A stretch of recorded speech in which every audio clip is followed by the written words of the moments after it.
right, welcome everyone to our August live stream, Understanding Trauma and Spiritual Abuse with Anna Kitko, who is Cults and New Religion Specialist with Ratio Christi. My name is Natasha Fish. I'm the Board of Directors Chair for Be Emboldened, and it's so good to be back here with you guys today. We want more people to receive support and healing through this content that we're going to talk about today and all the other stuff that we put out there. So be sure to find us on your favorite platform and subscribe. That is how we get the word out. So find us on Instagram, Facebook, YouTube, podcasts, subscribe, write a review, leave a comment. This really helps us get out there in front of more people so that more people can be impacted, which is exactly what we're all about. So you are all in for a treat today. So let's get to it. Anna, it's so good to have you here. Thanks for coming on board with us today.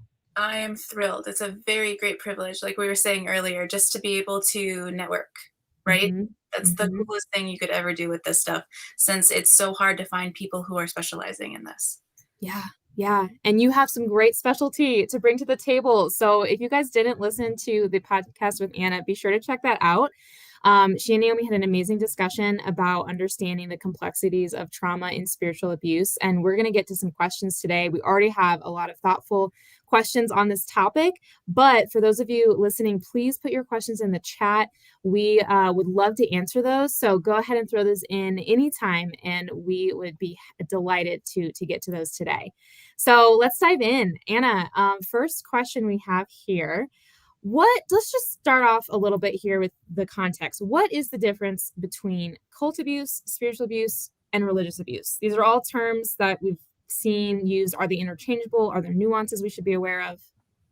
So there are nuances, but it's hard because this field is so new that a lot of the codifying that's happened has is on the clinical level, like it's way up there for us, and it hasn't caught on with the general public. And so they're using those terms interchangeably because they do, I mean, they are very similar, right? We're looking at environments where there's abuse and it involves the spirit and also possibly a cult.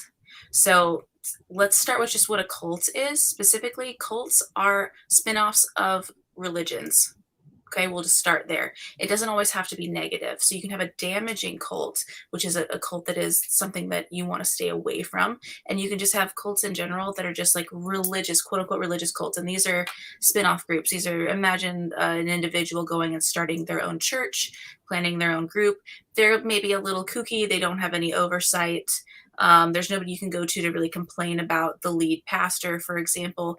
Those could be cults on a theological level, meaning their theology is offset from Orthodox Christianity, and we can talk about those details later.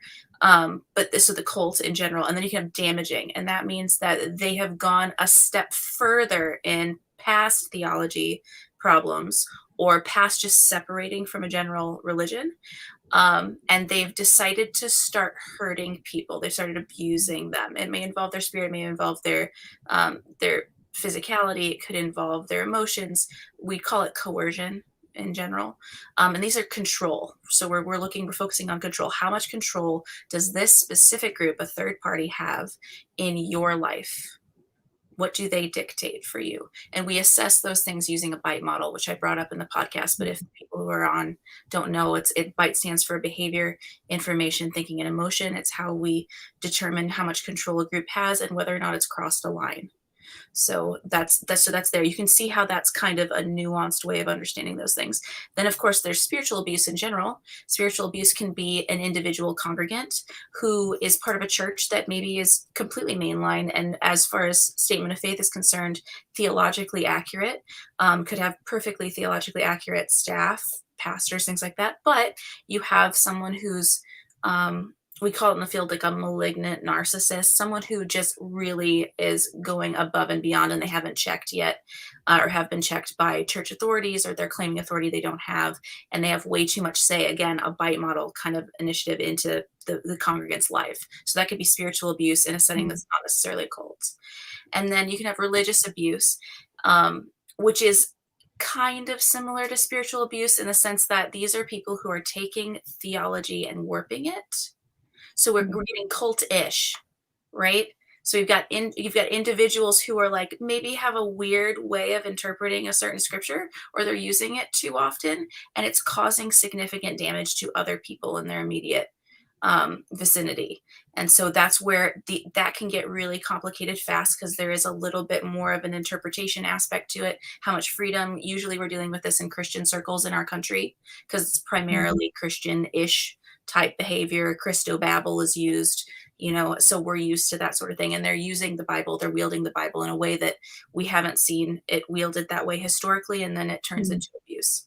So I'd say those are kind of the delineations. We can get a little bit more technical if we need to.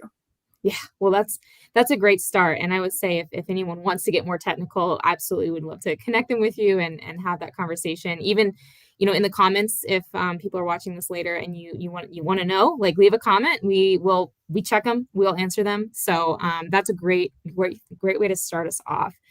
A somewhat related question is something that you mentioned in the podcast that I'd love to dig into a little bit deeper.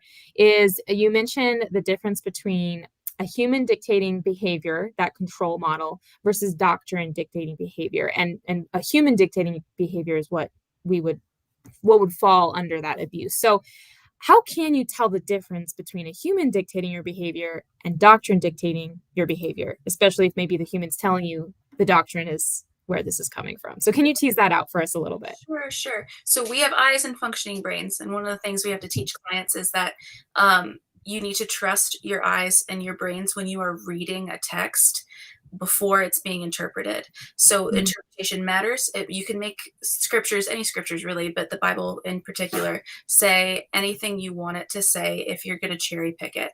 And cherry picking is like taking one verse and then claiming that that verse has then an immediate application to whatever context in the conversation you're discussing. mm, So that's not how biblical interpretation works. We don't ever take a single verse out of context, mm, ever.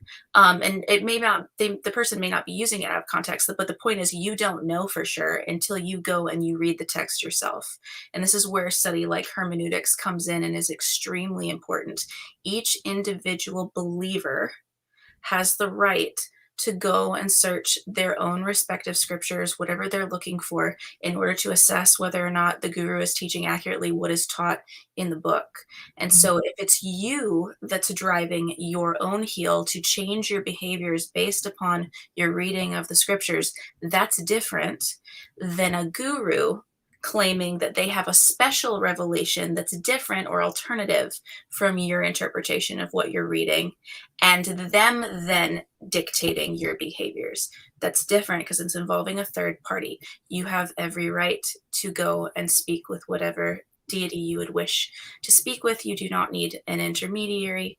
And so that matters that you learn to read the text that you're looking into interpreting first before you trust a guru to do it for you. mm. That's helpful. And I know you explain this in the podcast, but just for any new listeners, guru is a term that you're using just to mean that spiritual leader. Is that right? Right. So because I mostly deal with clients who are coming out of Christian-ish backgrounds. So we were primarily focusing on the Old and New Testaments. Technically, there are a lot of different religious bent cult groups in the US that do not use the Old and New Testaments at all. So you have like the Book of Mormon, for example, can be used can get to control people. We have um, a myriad of the Upanishads, the Bhagavad Gita, that's abused a ton. So, in case there are people who are watching that are not from a Christianish background, I want to make sure that I explained that hermeneutics applies to you as well. Yeah, absolutely. That's great. Thank you so much. So another question that we have here is something you mentioned too in the podcast, um, related to defining spiritual abuse is how you're actually defining that by your definition. Um, there are maybe some people who could label what is conviction or a discomfort maybe with a teaching a doctrine as spiritual abuse. So for this person, someone I know is claiming they've experienced spiritual abuse, but by your definition, it sounds more like a conviction situation where maybe they just didn't like what they were hearing. So, how would you recommend I handle that gently and humbly, disagreeing gracefully and helping them distinguish between conviction and spiritual abuse? Yeah. So, conviction is internally derived, right? Spiritual abuse is externally derived. And that matters that we tell the difference there. So there's already a distinction in that.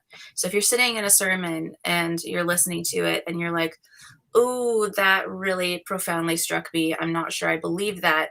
There's Mhm. a difference between your body telling you, like, "Oh my gosh, I'm having a reaction to this. I need to go make sure what was being said is accurate to whatever is being quoted," and Mhm. someone who is using an authoritative position to say to you directly, you must do XYZ, and they don't have any justification for saying so. There's a difference. So we have to again look at the source. That's the critical component. So humbly, though, we always want to be kind because even conviction can be extremely unnerving, especially if it's such a personal thing. And we know what conviction feels like as believers and as Christians in particular. If we've come to follow Jesus Christ, we're convicted all the time, and so we can be and show the exact same patience that Christ shows us while we're moving through the sanctification process, just like they're starting to move through the sanctification process. It's a critical part of being a Christian, going through conviction. So it's Mhm. actually a reason to rejoice, not get upset. And I think that can really inform our attitudes and how we articulate ourselves and remind ourselves of where we are in the course of the sanctification process. We're dealing with somebody we should be celebrating with. Mm. Yeah. Yeah, that's really helpful. We got a related question in the chat. When that's one side of handling an interaction, right? Another side is what do we do when we see someone who is acting spiritually abusive? We are wanting to interact with the abuser.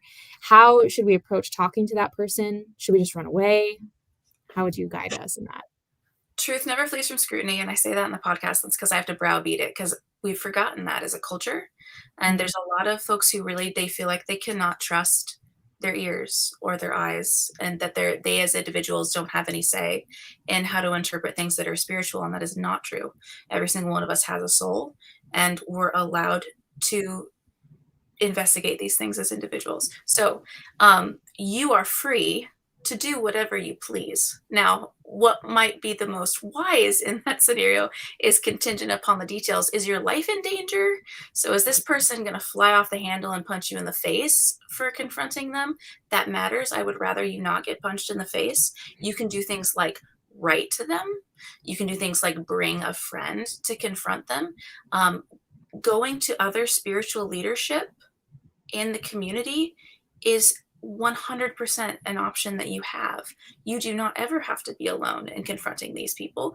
But if you decide you would like to, you are free to do so. Just try to protect yourself and try to remember that confrontation should not be, I don't like you. It should be a case, right?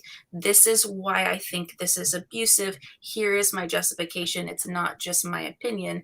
This matters. And in Christian circles in particular, there's a protocol that we follow in the New Testament.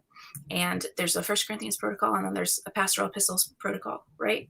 And if they're claiming to be a brother or sister, then we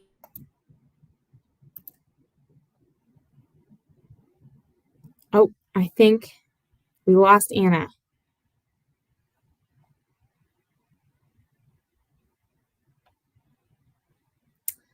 Hopefully, she'll be able to join us again soon.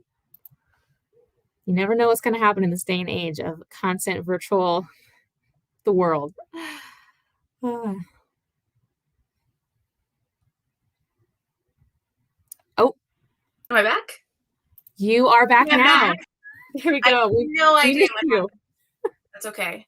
The next I question can't is answer these asked about, questions. yeah, the next question should be, can demons attach themselves to computers? The Yeah. answer is yes. I have seen it with my own living eyes.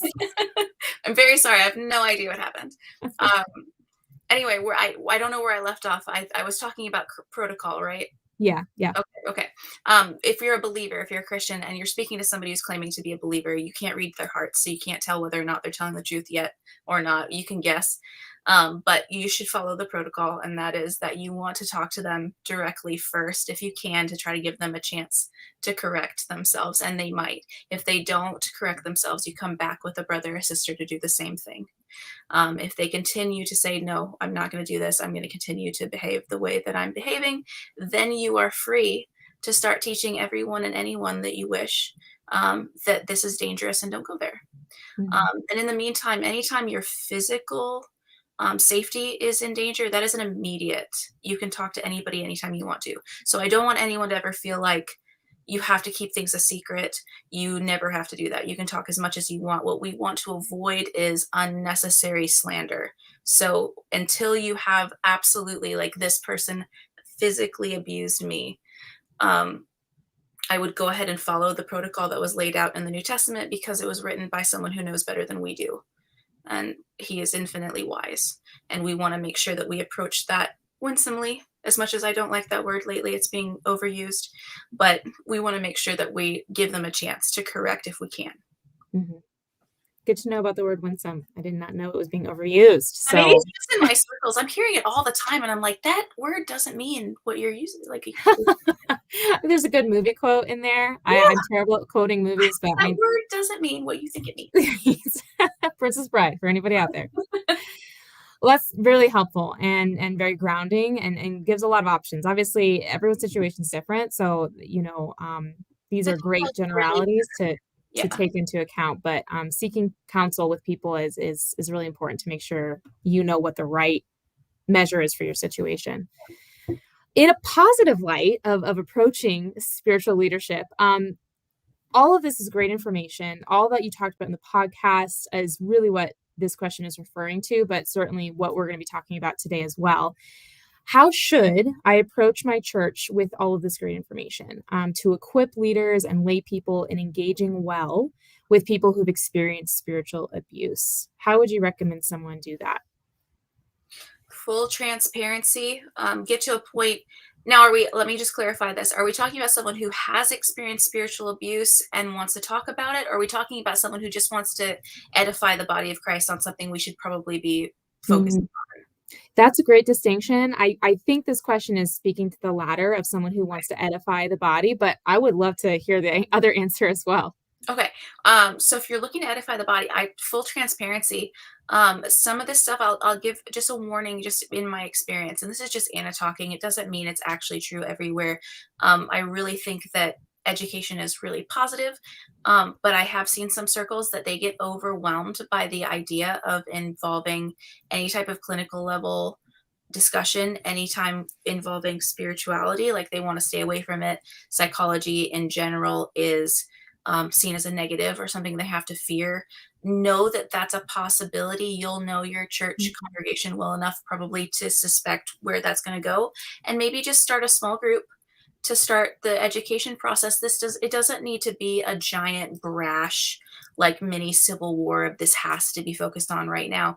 All we want is to make sure that people who have experienced this, and there are a lot who feel imprisoned because they think they can't talk about it because they'll sound weird, so they stay quiet, um, are not continually trapped in that prison anymore. And so people like us who know that that's the case, we want to be as loud as humanly possible to make sure everybody feels comfortable also becoming loud. And as soon as all the congregants are happy discussing these things, if the Lord is leading this and if he's the author of it, our congregations won't be able to get away from it anyway. It's the Holy Mhm. Spirit. So we want to follow him. And if he's leading, then praise God. And if this is just a niche thing for a while, that's okay too. We're here to serve him. Yeah. So just, yeah, full transparency, and don't freak out if there's like, oh my gosh, what is going on? This is too overwhelming. Because like, Mhm. as we were talking about before the show, 7 years ago, no one had any idea what this was at Mhm. all. I sounded like a crazy person. I did. I told my parents I was going to not be a neurosurgeon. I was going to go do this. And they're like, what? They're proud of me, but, like, they're like, "We have no idea what that is." It's okay. Everybody knows now. That's great. I Um, know there's no box to put you in. there isn't. I'm very strange. It's okay. I'm willing to to live with that. Totally fine. Can I Um, tell you how glad we are though? I mean, yeah, it's just amazing to see how much can change in just a couple of years going from a non-existent topic to this is becoming well known and people are talking about it. that major national level podcasts focusing specifically. Yeah, really cool. But the second question you wanted me to address for a second, if you've experienced spiritual Mhm. abuse, if you have experienced spiritual abuse and you don't feel like you can go talk to your pastor about it, that's a problem. Mhm. And I'm not trying to attack any pastors at all. We live in America. Primarily, we're talking about American groups right now. If you're outside of the Western world, um, you can contact me and I'll help you kind of navigate that a little bit better. But as far as the Western world is concerned, if you're so uncomfortable and so distant from your own pastor that you can't ask for help from the person that is supposed to be leading and guiding and walking with you from, the cradle to the grave, that's the goal of being a good shepherd Mhm. and taking care of their flock. If you can't go to the person who's supposed to be taking care of you, it's time to reassess and be having a completely different conversation. Mhm. Totally unacceptable. That is it, that is the purpose of a leader in your parish. So if you're having that problem and you're scared, um, talk to your friendly neighborhood apologist, somebody like me, and we'll help guide you to somebody who you can talk to assess these things, and then Mhm. come back and reassess. There are too many churches in our country to be worried about leaving the one that you're in right now. Mhm. And I know I'll get some angry emails by pastors who are watching, but I'm okay with saying that out loud. Somebody needs to go there, and I'm willing Yeah, to be that person. That's okay. yeah, Yeah. absolutely. Well, and the reality is that a lot of people may feel safe doing that initially, and then maybe they don't get a great response. So I kind of want to go down that rabbit trail too of if you have experienced spiritual abuse and you come to someone that you thought you could or should or be able to, and that's probably going to be scary for you no matter what. I can imagine just sharing your story in general can be really, really challenging. And that person doesn't handle it well. Anna, how would you comfort or grieve with that person or direct them in next steps? Oh my gosh, grief. I would grieve completely with you. That is a lamentable thing to have had happen. That's not the way that's supposed to work. This is a result of human sin. This is a result of the body of Christ being um, made up of human beings who are moving through the sanctification process together. And the details again will really matter in that. But in general, the idea that you would be potentially traumatized more when you enter into a space where you're supposed to be taken care of safely, before you kind of duel into all the intricate details of whatever theological issue is going on. That is something that I've seen happen over and over and over again. It's normally because the person in charge is scared and insecure, Mm, if I can be quite frank. yeah. It's very hard to hear from a congregant, "You abused me." Um, Mhm. for the real awful guys that are leading cults, they have no problem hearing that and they don't care. And Mhm. it's normally due to a significant level of mental illness. For the guys that are just in a small church that they've never been trained in psychology, they may not have ever gone to school. That's not necessarily a bad thing. It's just that there might be some pitfalls that they stepped into accidentally because they were too zealous, or their arrogance got the best of them, or human things that happen all of the time. The primary concern that you want to focus on initially is, how did they respond? If they responded poorly, it's okay to walk. You Mm, don't have to stay there. You're not required to live in that environment. You can go heal, and then if you want to come back, you can come back. Reconciliation is really important for Christians in particular. That's part of our process as believers, but that doesn't have to be an immediate thing. So you can go and heal and come back in the same way that nobody expects you to go and give someone who's wounded you physically. You've gotten a cut, something's happened, you mhm. are allowed to go to the hospital and deal with the bleeding before you come back and have the long 8 hour technical teacup type of conversation with the person who caused the bleeding. You're allowed to go heal first. It's okay. Mm. Yeah. Thanks for that. Yeah, Yes. reconciliation is something we strive for, but it doesn't happen overnight. It can be a very Correct. long process, Correct. but we believe it's worth it. And Mm. reconciliation is a two-way street. Yes. Forgiveness is one way, but reconciliation is both ways. And if they're not willing to reconcile with you, that is not your fault. You Mhm. can't move on. Yeah, absolutely. Drilling down a little bit more into that, now, of course, you probably wouldn't be for someone who's handled um, you coming to them talking about spiritual abuse. Maybe they've handled it poorly. This wouldn't apply to there. But how for someone who you mentioned earlier, Anna, not everyone has been trained or aware or even a fan of psychology, therapy, etc. How would you help someone overcome that stigma against receiving therapy? Obviously, there has to be a level if they want to or an openness to that. So, kind of bearing that in mind. But yeah, how would you approach overcoming that stigma that's pretty common? Yeah, so our brain is an organ just like any other part of our body, and it can get sick just like any other part of our body. And the only reason Mhm. why our brain has been stigmatized is because we can't like open up your skull and do surgery and point specifically at a bruise without doing significant damage to you. So we can't operate in the way that we could on other things, right? But we're getting a lot better at what we're doing and able to track things and monitor with MRI and with CT scans and with um, monitoring our chemistry, our internal chemistry, things like that. But the realm of the brain is a pioneer field. It's really, really, really new in the modern medicine sense. And so it makes total sense to me that people would have, there would be a stigma attached and that there would be a fear of the unknown. And so I'm very, very, very patient with folks who are concerned with that aspect. The other part that I focus on is the fact that Luke was a physician, and I'll Mhm. show folks if they want to see that Luke was not asked to stop practicing medicine. In fact, he uses medical terminology in order to explain the scriptures in his own writings. And it's really, really neat, which means the idea that medicine and theology go together is as old as the Bible itself. We call the ancient one the great physician, right?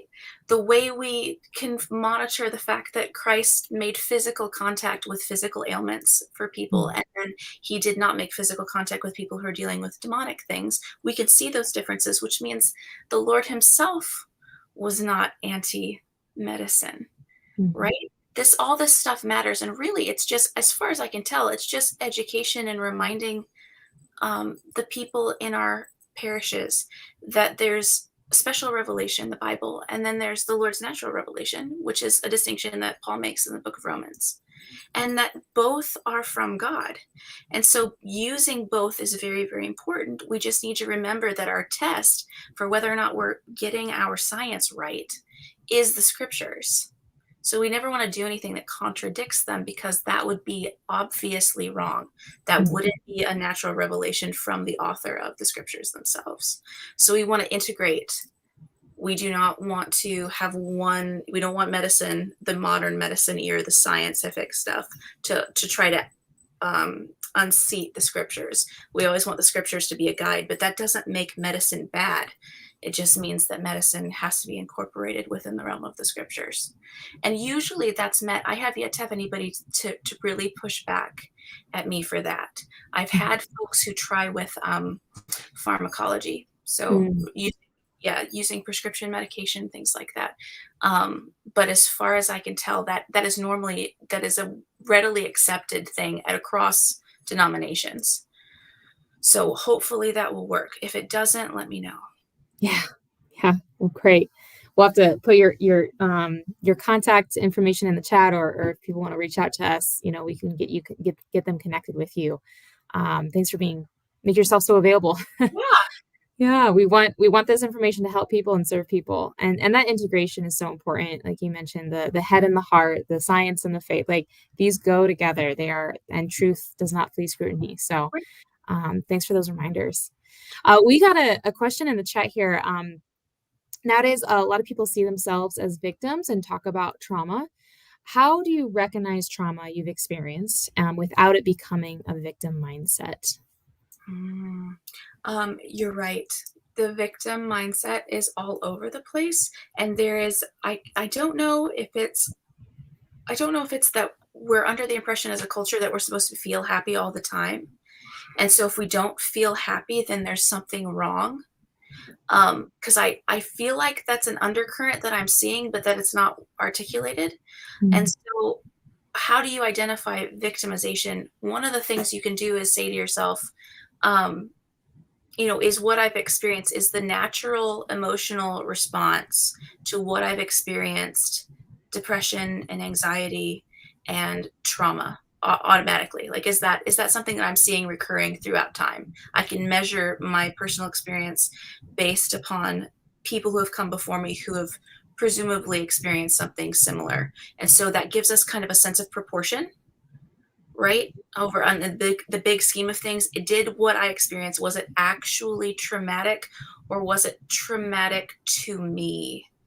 And I mean that in the sense that in the same way that as kids grow up, for example, the emotions that they're experiencing are authentic, they're real. When they have the worst day at school and you're just like, honey, this is nothing. The reason why that's happening is a different set of proportion, right? That really was the worst emotional experience they've ever had. So they're not saying anything wrong. They're not lying. But it's not, the sense of proportion may be off a little bit.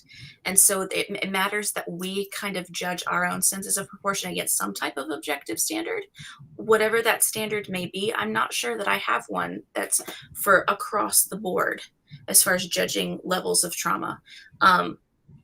But the critical one for me is that um, there's a difference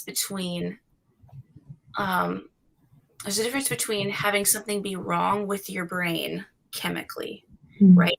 Or due to a lesion or due to trauma versus your brain accurately responding to what you experienced. So, like grieving, for example, grief can't be treated clinically, really. There's things that we can help monitor, but we can't give you an antidepressant. We can't treat you for excessive anxiety because the grief is accurate.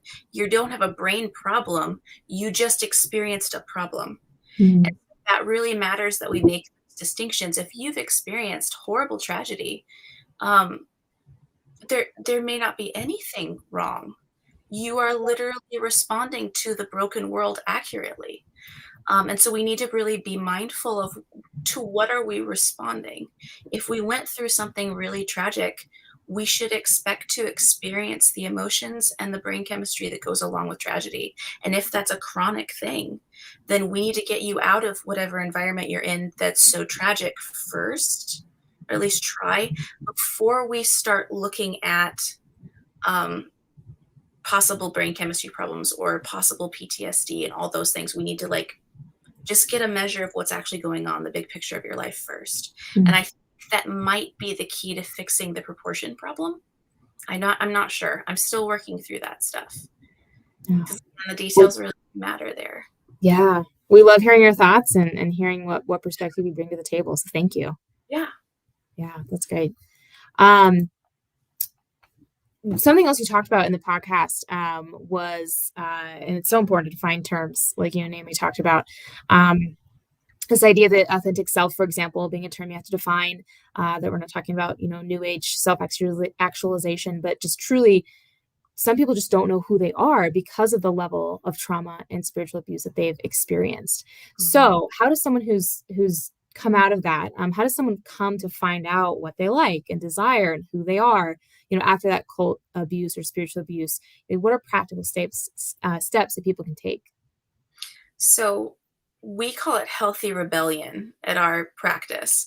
And the way that we work with clients who have been in these groups for long time or grew up, is we will isolate things where the guru overstepped and had way too much control, and we will ask them to literally make lists of things that they could not do, like I couldn't wear blue jeans, Mm. or I couldn't have short hair, or I couldn't, things that are not a bit, not nothing permanent, nothing that they're going to regret or anything. We couldn't drink tea, we couldn't have coffee, things like that, things that are just kind of mild. And we say to them, well, what would happen if you put on a pair of blue jeans? And normally they're like, I have no idea. And then you can say, would you like to find out? And you literally make the homework rebellion against the guru so that they Mm. can get an idea of who they are and what they feel like. And I'll have you journal specifically the emotions that occurred upon doing this. Were you Mm. scared? Were you worried? Did you hesitate? Did it feel amazing? Was it euphoric? Was it kind of just like, meh, I don't really get what the big deal is? blue jeans aren't that comfortable. You know what I mean? Like, Yeah. it's all that stuff, but the point is you start to isolate things, Mhm. and it's really fun, and normally what happens is the floodgates open, and so you'll hear things suddenly in session like, "I really like Led Zeppelin," and you're like, "Where did that come from? You're not allowed to listen to Led Zeppelin." "Well, I heard it one time through my neighbor's window, and I heard them talking about it, so I know that's what it is." And you're like, "Well, let's listen to some Led Zeppelin then. What is it that you like about it?" And Mhm. that's teaching a client how to articulate what they think and what they Mhm. like ends up opening a floodgate, and they normally come right out. Wow. Yeah, Wow. I bet that's a beautiful process to watch happen. it's very fun. Yeah. That's awesome. I wanna help people rebel healthily. Yes. Oh, yeah, very fun. Wow, that's awesome. Um, so we have another question here, that's really, really poignant for especially this topic. What do you do when the group you've been a part of, unhealthy group you've been a part of, has made you so scared of anyone who could help you that trying to talk to them, maybe like a support professional or a spiritual leader who is healthy, gives you a panic attack? Like that just even wanting to do that is really challenging. Is there self help, practical steps we can take in that direction? Yes. So panic attacks are tricky. It depends on how what's the level of panic attack we're talking about. One of the best ways you can deal with this, and this is across the board, every clinician will tell you this. The way you deal with significant fear is with exposure therapy. So if you can't sit physically in the presence, let's say you're like, oh my gosh, I really want to talk to Anna, but I would never even be able to make it from my car into her office without a total breakdown. No problem. You are not alone. There are lots of people that have that. What we would do is I would say, you're going to start by listening to podcasts where I'm speaking, and you're going to do that on a regular basis. And it's exposure therapy, so it's exactly the same way you would treat a phobic reaction for anything else. We're going to treat it like you are having a phobic reaction to Anna. You have anaphobia, okay? But you really want to talk to me, that's okay. So you're going to listen to the sound of my voice. Can you handle that? Yes or no. We can back it off more and just have a picture of me, right? And you just get used to it, and you desensitize the circuit that's firing that causes that panic attack through Mhm. exposure therapy. So yeah, start with just a picture. As I don't mean to sound narcissistic at all, but a lot of times what we'll do with phobic reactions is we'll have you change your cell phone wallpaper to whatever you need. So every time you pick up your phone, you're having to face it, but it's just your phone. Mhm. You're just in your house, and you can put it right back down if you need to. It really does work. Exposure therapy is the only way to treat phobic reactions. So yeah, start with the sound of my voice, and then we'll move to, can you handle a video? Watching me speak and all my mannerisms and the weird way I hold my face and the way my earrings swing and all that stuff. Can you handle that? Well, yes. Well, then maybe we try a telehealth appointment. You see what I mean? So Mhm. it's very slowly getting them exposed. And if you can handle those things, you can make all of those adjustments that will get you to the point where you can talk to anyone. Yeah. Wow.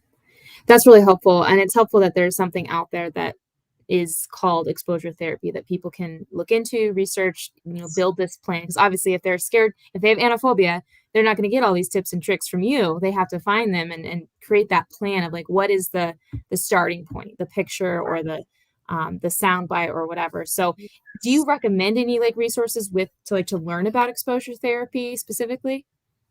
You can Googling exposure therapy. You should be able to get all of the clinical manuals for free. I think I'd have to verify that. Most of the manuals and things that we use as clinicians are available online. You can just look at it and see what we would do.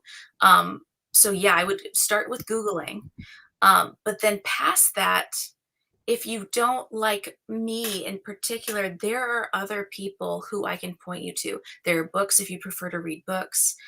Stephen Hassan has done incredible work, and he probably churns out books faster than I think anybody, like any of us doing this stuff. But if you just want the clinical manuals, the International Cultic Studies Association does a clinician's guide to cult recovery, and you could just turn yourself into a therapist if you wish, and that's totally fine. And you never have to hear the sound of my voice ever again if you want. Great. So, see what I mean? Like Yes. there are lots of things. You do not need me at all. I hope Naomi doesn't mind me sharing this, but I love this story of her doing just that. Like that that she had a particular issue that she didn't want to talk to anyone about, and so she just made herself a therapist. She researched it and figured out how do people get treated for this thing.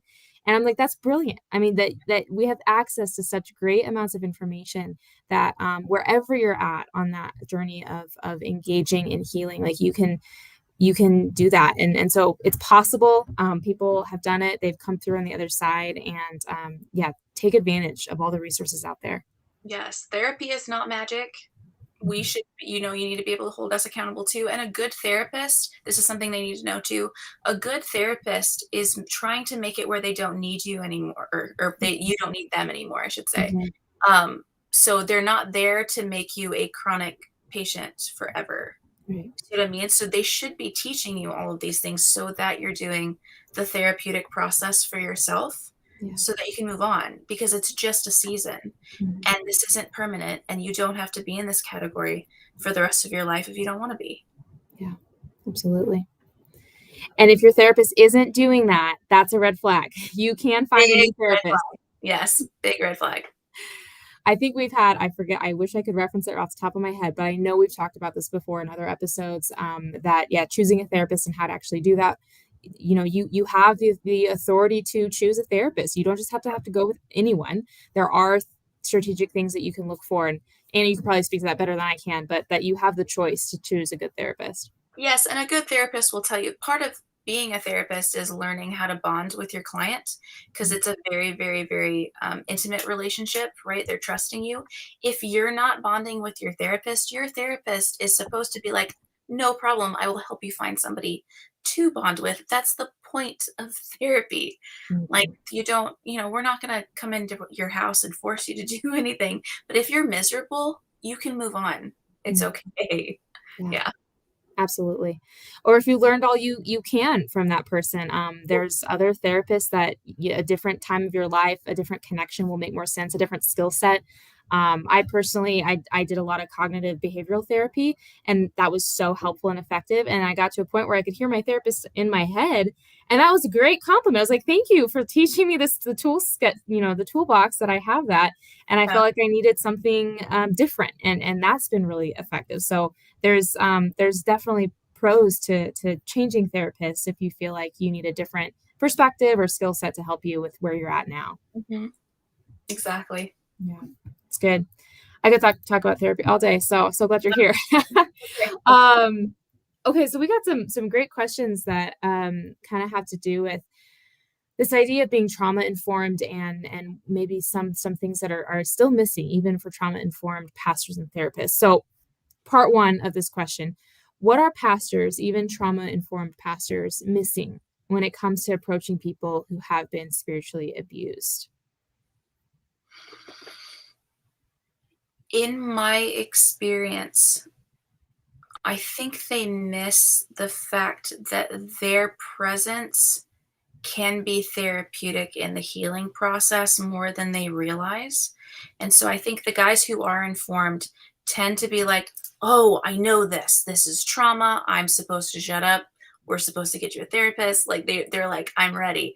And they don't realize that the person needs to see their spiritual authority speak into the trauma and say to the person, what you experienced was wrong.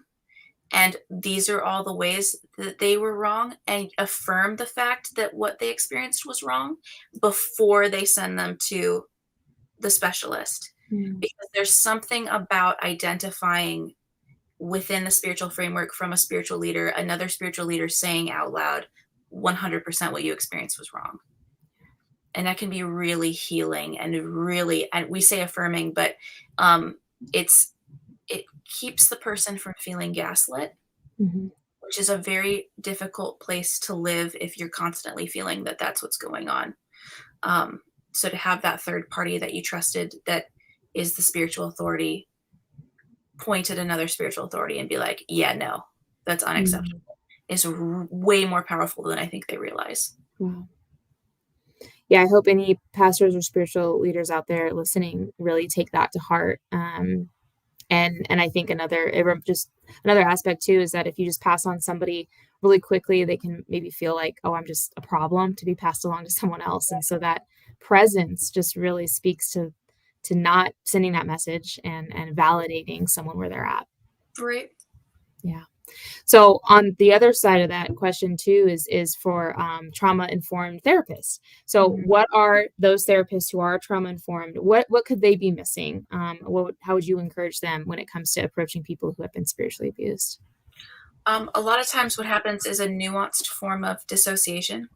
And so this is getting clinical, I realize, but dissociation is when, I'll make it brief, is when a person kind of takes a step back from themselves, almost like they're watching their own life happen, and then they exist there too long, right? Mm, So that's like clinical dissociation. Dissociation is a natural thing that your brain does. It's a good thing. You're supposed to be able to do that, and especially going through traumatic experiences. It's when you can't come back that we start to go, okay, well maybe we'll do clinical intervention. Um, mm, so you have this dissociation happen, and then the therapist can accidentally miss if it's in a spiritual scenario in the coercive process. There are two identities. You have the cult identity, and you have the identity the person is outside of the cult, and you're treating both identities simultaneously. And I think if you don't know the coercive side of that, kind of the unclassified designation for dissociation, and that it's there, and that's how coercion works, and you haven't looked into how brainwashing happens, you can accidentally only treat one identity without mm. getting the person to be able to identify that they're wearing a costume, right? They're just treating the costume, the therapist, but not the person. So that's really important. That's part of what we do at ICSA is training clinicians on that this is different, and we should be treating it differently, and this really is a completely different process than Yeah, treating like PTSD in general. yeah, that's amazing. Anna, it's been incredible to be here with you today and just learn from you and get these questions answered. So I just so appreciate you being on our live stream. If people want to connect with you, what would you prefer? Do you want yeah, do you want me to share your email or should we have people connect with us? What would you prefer? Feel free to have them connect with Be Emboldened. So I think I can say this. I'm hopefully going to be mentoring with y'all soon. We'll see if that comes to fruition. So that's probably the safest right now, just because the people who are watching this are already wanting to follow your work. So that's good. But as far as if you want to connect to and you want more information, I do have a YouTube channel. We're not building a channel, so we're not all fancy like y'all. But everything we've ever done usually is videotaped because people want access to it, even our classes. Which means if you need more information on this stuff in particular, and how theology is interwoven into these things, and in Christian theology in particular, everything's up for free on the YouTube channel. Just type in my name, Anna Kitko. It'll come right up, and enjoy. Awesome. Okay. Awesome. Well, yeah, we would love to connect with any of you watching either now or later on the recording. So definitely email us at hello@beemboldened.com. I'm putting it in the chat here so you guys can reach out. We'd love to chat. We'd love to connect with Anna. We'd love to answer other questions you might have about this content or other content. So thank you guys so much for joining us. We look forward to seeing you in our September live stream, which will be announced what that topic is later. But we're thrilled to have you here. Anna, thank you so much. My very great privilege. All right. Well, have a good night, everyone. Bye.